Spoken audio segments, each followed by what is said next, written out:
80 शब्द प्रति मिनट की गति के लिए तैयार हो जाइए। रेडी।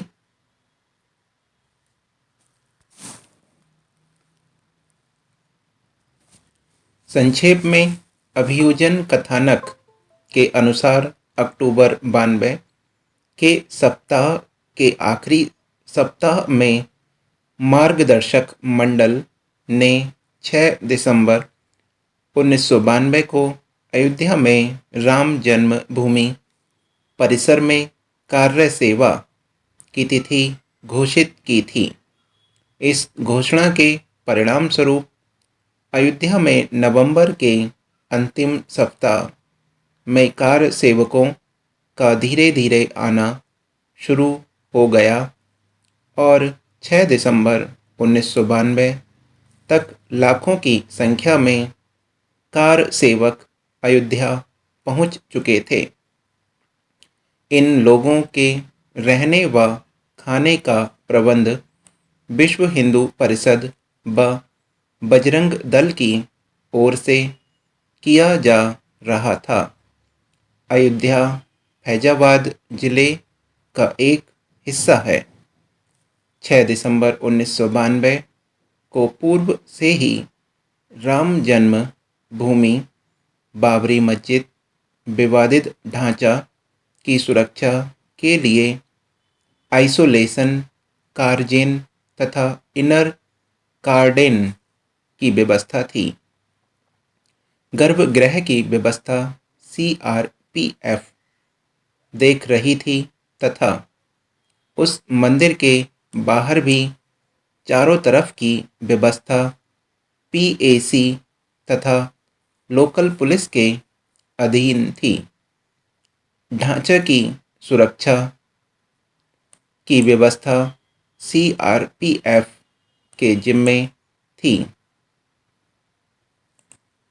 माननीय सर्वोच्च न्यायालय ने कार सेवा के पूर्व अपने निर्णय में यह सुनिश्चित किया था कि प्रतीकात्मक कार सेवा होगी तथा इसे रेडियो व टेलीविज़न पर प्रचारित किया जाए। दिनांक 6/12/1992 को दिन में 12 बजे हजारों के समूह में कार सेवक बेलचा, गैती, फावड़ा, रस्से उनके हाथ में फ्रिस्किंग गेट जो मानस भवन के पास है उनका समूह राम चबूतरा की ओर से प्रवेश करने का प्रयास करने लगा, जिसे पुलिस ने बैरियर से ही हाथों से रोकने का प्रयास किया, लेकिन कार सेवक राम चबूतरे पर पुलिस प्रतिबंधों को तोड़कर प्रवेश कर गए। राम चबूतरा राम जन्मभूमि परिसर विवादित ढांचा और मानस भवन के बीच में है। कार सेवकों की संख्या लाखों में हो गई। राम चबूतरा पर पहुंचकर वहां उपस्थित हजारों कार सेवकों ने तोड़ फोड़ शुरू कर दी, जिन्हें नियंत्रित करने के लिए लाठीचार्ज किया गया। लाठीचार्ज होते ही कार सेवक उत्तेजित हो गए और चारों ओर से लाखों की संख्या कार सेवकों में विवादित ढांचे पर धावा बोल दिया। कार सेवकों को नियंत्रित करने के लिए परिसर में उपलब्ध समस्त आंसू गैस दल को आंसू गैस छोड़ने के निर्देश दिए गए और आंसू गैस के गोलों से लोगों पर काफ़ी फायर कराए गए, लेकिन कार सेवकों पर इसका असर नहीं हुआ क्योंकि वह अपने चेहरे पर लेप व केमिकल लगाए हुए थे। जिस कारण उन पर गैस बेअसर हुई। उनके बाद उन्होंने विवादित ढांचे को ढा दिया, ध्वस्त कर दिया, ईंटा आदि हटाकर समतल कर दिया। विवादित स्थल को ध्वस्त किए जाने के उपरांत अयोध्या थाना कोतवाली राम जन्मभूमि जनपद फैजाबाद के प्रभारी निरीक्षक द्वारा थाना कोतवाली राम जन्मभूमि जनपद फैजाबाद पर निम्न प्रथम सूचना दर्ज कराई गई। सभापति जी, कल 16 फरवरी को हुए मतदान में आसाम, उत्तर प्रदेश, बिहार और दिल्ली के 222 उम्मीदवारों के भविष्य का फैसला मत पेटियों में बंद हो गया। बिहार और उत्तर प्रदेश में छुटपुट हिंसा वारदातों को छोड़कर शेष सभी जगह सामान्यता मतदान सामान्य रहा। जैसी कि आशा की जा रही थी कि बसंत बिहार में कुछ घटनाएं हो सकती हैं, वहां चुनावी हिंसा में 22 व्यक्ति मृत हो गए और सैकड़ों घायल अवस्था में अस्पतालों में भर्ती कराए गए। कुछ मतदान केंद्रों पर मतपत्र फाड़ दिए गए और कुछ केंद्रों पर असामाजिक तत्व मतपेटियां लूटकर ले गए।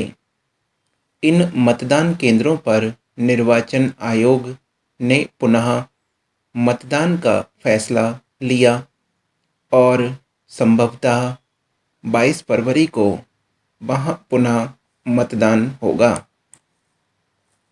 निर्वाचन आयोग ने पहले से ही तय कर लिया था कि जो प्रदेश आबादी एवं क्षेत्रफल की दृष्टि से बड़े हैं, वहां 2 चरणों में मतदान कराया जाएगा। उन्हीं बड़े प्रदेशों में बिहार तथा उत्तर प्रदेश की गिनती भी आती है। द्वितीय चरण का मतदान 22 फरवरी को होगा, जिसकी व्यापक तैयारी आयोग ने पूरी कर ली है। एक पहाड़ी इलाकों के मतदान केंद्रों पर जहां आवागमन की सुविधा नहीं है और मतदान दलों को पैदल ही वहां जाना पड़ता है, वहां के लिए मतदान दल निर्वाचन सामग्री लेकर रवाना भी हो गए हैं और शेष मतदान केंद्रों पर मतदान दल 19 फरवरी को रवाना होंगे। श्रीमान, यह पहला अवसर है जबकि चुनाव के पूर्व टिकट वितरण में ही जनता दल के मतभेद सामने आ गए हैं, या फिर यह कहना उचित होगा कि सीमेंट सूखने के पूर्व ही महल में दरार आ गई है। जो लोग टिकट की खींचतान कर रहे थे, उनमें एक उम्मीदवार अब भारतीय जनता पार्टी में शामिल हो गया और शेष बचे लोग स्पष्ट हताश नजर आ रहे हैं। कुछ लोग तो यह कहते भी सुने गए कि अब हार तो निश्चित ही है, परंतु ऐसे वक्त में पैसा खर्च किया जाए या नहीं। दल के राष्ट्रीय कोष से प्रत्येक उम्मीदवार को अभी 6 लाख रुपए प्रदान किया गया है, जबकि ऐसी आशा की जाती है कि 2 लाख रुपया और प्रत्येक उम्मीदवार को दिया जा सकता है। इस प्रकार कुल खर्चे का 50% हिस्सा पार्टी ही वहन कर रही है। शेष खर्चा यदि उम्मीदवार चाहें तो अपनी जेब से करे, पर कौन चाहेगा कि हार की स्थिति में पैसा बर्बाद हो। अतः समझदारी इसी में है कि पार्टी के पैसे पर चुनाव लड़ा जाए, ताकि अपना नाम भी हो सके और घर की जमा पूंजी पर भी आंच न आने पाए।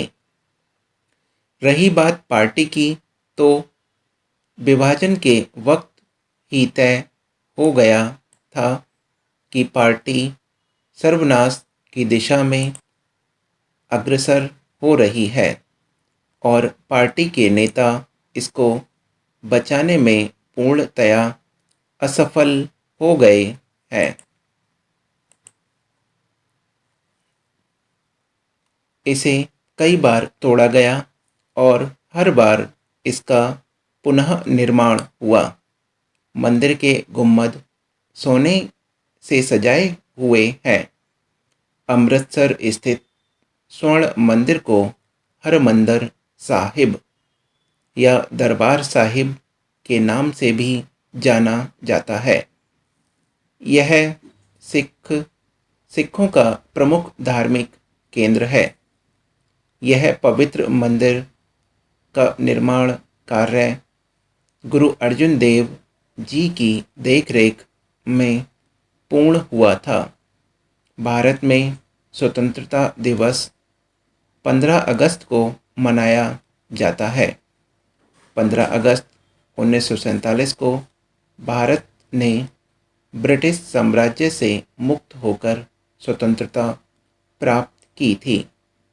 इस दिन को राष्ट्रीय पर्व के रूप में मनाया जाता है। स्वतंत्रता दिवस के दिन प्रधानमंत्री लाल किला दिल्ली में झंडा फहराते हैं। झंडे को सलामी दी जाती है और राष्ट्रीय गीत एवं धुन गाई जाती है। प्रधानमंत्री राष्ट्र के नाम संदेश देते हैं और देशभक्तों को याद किया जाता है।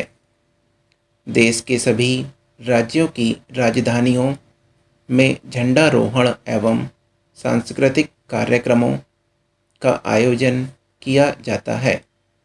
सभी सरकारी, अर्धसरकारी, निगम एवं प्रशासनिक कार्यालयों में झंडारोहण का कार्यक्रम होता है।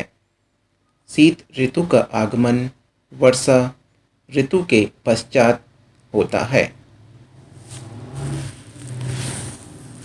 ये हमारा डिक्टेशन समाप्त हो गया, जिसमें 1072 शब्द हैं।